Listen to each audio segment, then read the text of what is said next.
Hey, Dr. Berg here. In this video, we're going to talk about fat thighs and a fat butt. All right. So if you know of anyone that has that, have them watch this video because as you age, you're going to find out that it's harder and harder to get lean, especially in the lower part of your body.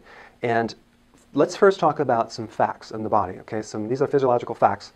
Number one, the most that you can burn as far as actual fat per week is 2 pounds. Okay, so you can't burn 5 pounds of fat a week. It's impossible. If you are losing more than 2 pounds a week, it's just water weight. So just realize that, okay? So 2 pounds is the most, and that's for a good, healthy body with a good metabolism. So if you're not burning 2 pounds, don't get frustrated. It could be just that your metabolism is kind of broken, and you might only burn 1 pound or less as you build up your health. But the fact is that that's the most you can burn per week, all right? Now, number two, in order to burn fat, your body has to be energetic. It has to be sleeping. It can't be burnt out. If you're tired and you're not sleeping, chances are you're not going to be able to burn fat because it takes a lot of energy to get the metabolism to start burning this stuff off. So you really have to get healthy first before you can start losing weight. Third, in order to burn fat, you can't have cravings. When you're craving breads, pasta, cereal, what you're running on is you're running on sugar fuel. You're not burning fat. The way you know you're burning fat is when you don't have the cravings. And the way you get rid of cravings is we increase the greens and the potassium in the body by a factor of 7 cups a day, and the cravings should go down. But the point is that there's no way you're going to burn fat when you're having these cravings and you're starving and you're hungry all the time. That's not going to work. Okay, next thing is the body will always build back the muscle if the muscle is wasting away before the fat. Okay, now what is that? That brings us to our next point. There's a huge difference between fat on your body and maybe cellulite, let's just call it cellulite, and atrophy. Now, atrophy is the wasting or sagging of your muscles. In other words, when a muscle is atrophied, it's sagging, it's weak, it's hanging there, and that's really what a lot of people have. And they think that it's all just cellulite and fat, when in fact, it's just an atrophied muscle. Okay, so because the muscle's breaking down. Why? Because of the stress hormones of age will tend to make everything kind of droop and it's hard to get it lean. Okay, so when we're trying to lose weight, we want to identify what the real problem is. Because if you think it's fat and you start trying to burn this off, you're going to be very frustrated when it doesn't work. So let's take a look at this atrophy a little bit more and how we can undo it. In the body, there's two things that happen. You have a breakdown of muscle, and then we have a building back up of muscle, okay? So when we exercise, when we go through stress, it breaks things down. There's a name for that. It's called catabolic, like a cannibalistic. Your body's eating itself up. So it breaks things down. It's a breaking down, catabolic, and that happens during the day. And then at night, when you're resting, you should build things back up. And so that's when you're burning fat, but that's when the muscle starts building back up, and that's called anabolic.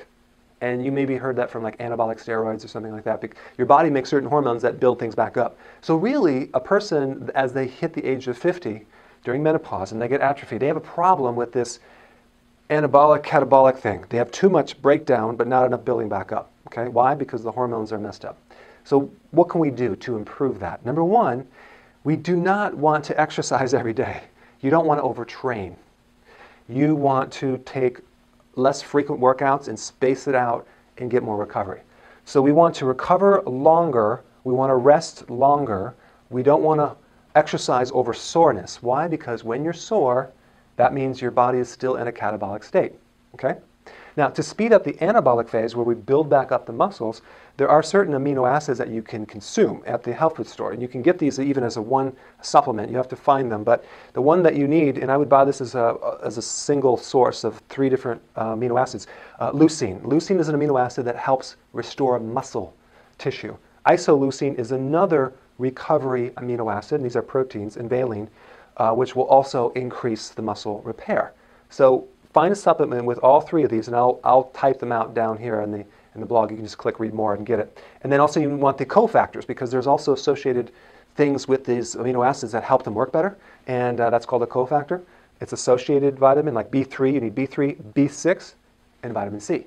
So find a supplement with leucine, isoleucine, valine, B3, B6, and vitamin C, and start taking that before you go to bed every night, even when you're not working out, to speed up the process of recovery. That will help the workouts work better. And then you want to work out less. So I recommend just work out until the soreness goes away. And it could be once a week. It could be once every 2 weeks when you start out. But as you do this more, it'll get better and better and better. The other thing you want to take is omega-3. That's that flax oil, because the flax oil is really good to repair not just the muscle, but all the little structures in the muscle to help you, like the energy factories, the metabolism factories. So we want those omega-3 fatty acids. So take a little flax before you go to bed, and these amino acids. You can get them from the health food store. Okay, so the body will build back the muscle first before the actual fats burn. And that is why people get frustrated, because they think it's not working, but it's really working. Their muscles are getting leaner or stronger, but they're heavier. So the scale doesn't move, but they're shrinking in size. That's a good thing, and that actually must happen in the beginning, especially if your body is broken down. So don't take that as a loss. Just go by size measurement, and also go by maybe how you look, less sagging muscles. And that's why people don't necessarily lose the weight right away. And it could take 6 weeks, it could take 8 weeks to be before you start losing weight in some cases, because the muscles are so atrophied that it takes time. Okay, so don't give up.